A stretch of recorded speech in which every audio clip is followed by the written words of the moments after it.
नमस्कार। आज हम पाउलो कोएल्हो की बहुत मशहूर किताब है एल्केमिस्ट, उसके हिंदी सारांश पर थोड़ी गहराई से बात करेंगे। हाँ हाँ। ये कहानी है सेंटियागो नाम के एक चरवाहे की।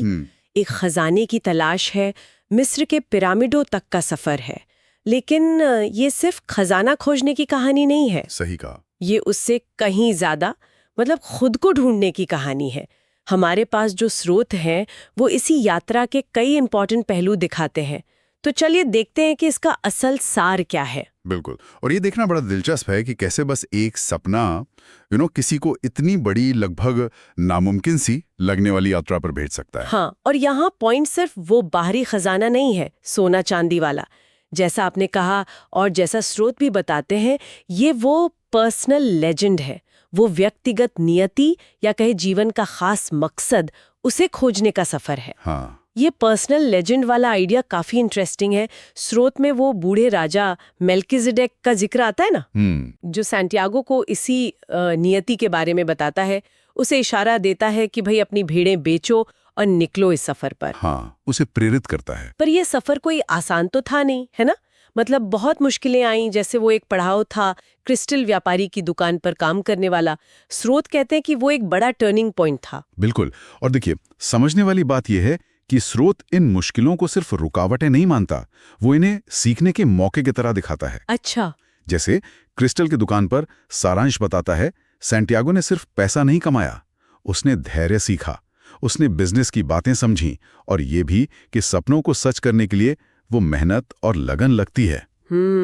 और उसने उस व्यापारी की रुकी हुई जिंदगी में भी कुछ उम्मीद जगाई थी शायद। हाँ हाँ, बिल्कुल, वो भी एक पहलू था। और फिर वो अल्केमिस्ट से मिलता है। स्रोत बताते हैं कि ये मुलाकात तो कहानी का जैसे दिल है। क्या सिखाता है वो अल्केमिस्ट? क्या सिर्फ रेगिस्तान पार करने की तरकीबें? नहीं, उससे कहीं ज्यादा गहरा। सारांश के हिसाब से देखें तो अल्केमिस्ट सैंटियागो को बाहरी दुनिया के इशारे, वो संकेत पढ़ना सिखाता है, जिसे वो दुनिया की आत्मा से जुड़ना कहते हैं। अच्छा, ओमिन्स वाली बात। हाँ, वोमेंस। वो उसे दर पर काबू पाने की बात करता है, अपने दिल की सुनने की अहमियत बताता है। और सबसे बड़ी सीख जो स्रोत भी उभारते हैं वो यही है कि देखो, असली खजाना सिर्फ सोना नहीं है, वो तो यात्रा में जो ज्ञान मिला, जो तुम खुद बदल गए, वो है। यहीं पर वो बाहरी और भीतरी खोज मिलती हुई दिखती है। ये तो मुझे वो मशहूर लाइन याद दिला रहा है जिसका जिक्र स्रोत में भी है, कि जब तुम सच में कुछ चाहते हो तो पूरी कायनात उसे हासिल करने में तुम्हारी मदद करने की साजिश करती है। हाँ, बहुत फेमस लाइन है। लेकिन स्रोत ये भी तो बताते हैं कि सफर में उसे धोखा भी मिला, मुश्किलें भी बहुत आईं। तो फिर ये कायनात की मदद वाली बात, ये कैसे फिट होती है? ये बहुत अच्छा सवाल है। देखिए, स्रोत इस कॉन्ट्रडिक्शन को ऐसे समझाते हैं कि कायनात की मदद का ये मतलब नहीं कि रास्ता एकदम आसान हो जाएगा, फूल बिछे होंगे। ओके। बल्कि मुश्किलें, परीक्षाएं, वो तो एक तरह से आपकी चाहत कितनी सच्ची है, उसको परखने का तरीका है। हर चुनौती सैंटियागो को मजबूत बनाती है, कुछ नया सिखाती है और असल में उसे लक्ष्य के करीब ही ले जाती है, भले ही रास्ता सीधा न दिखे। मतलब वो प्यार का अनुभव, रेगिस्तान के कायदे कानून, वो कबीलों की लड़ाई, ये सब उसके सीखने का हिस्सा थे। एग्जैक्टली, उसके विकास का हिस्सा थे। और फिर वो क्लाइमैक्स, जब वो आखिरकार पहुंचता है पिरामिड, और स्रोत के हिसाब से वहां खजाना है ही नहीं। हाँ, उसे पता चलता खजाना तो वहीं गड़ा था जहां से वो चला था, स्पेन में, वो पुरानी चर्च के पास। ये तो मतलब बड़ा अजीब है। क्या पूरा सफर बेकार गया फिर? नहीं, बिल्कुल नहीं। यही तो कहानी का सबसे गहरा मैसेज है, जैसा स्रोत भी साफ करते हैं। अच्छा। खजाने का वापस स्पेन में मिलना, ये सिंबॉलिक है। ये दिखाता है कि बाहरी दौलत, वो सोना, वो असल मकसद था ही नहीं।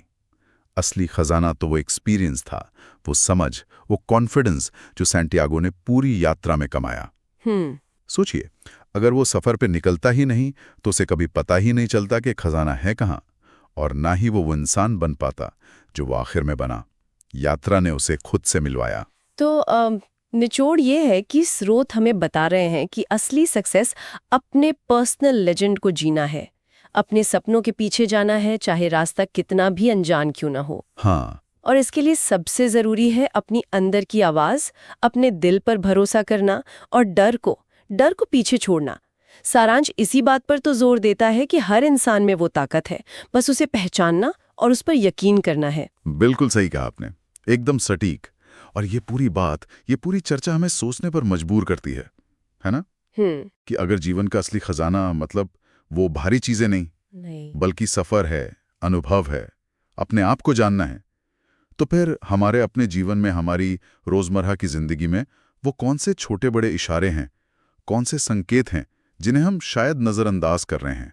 हाँ, भाग दौड़ में। बिल्कुल।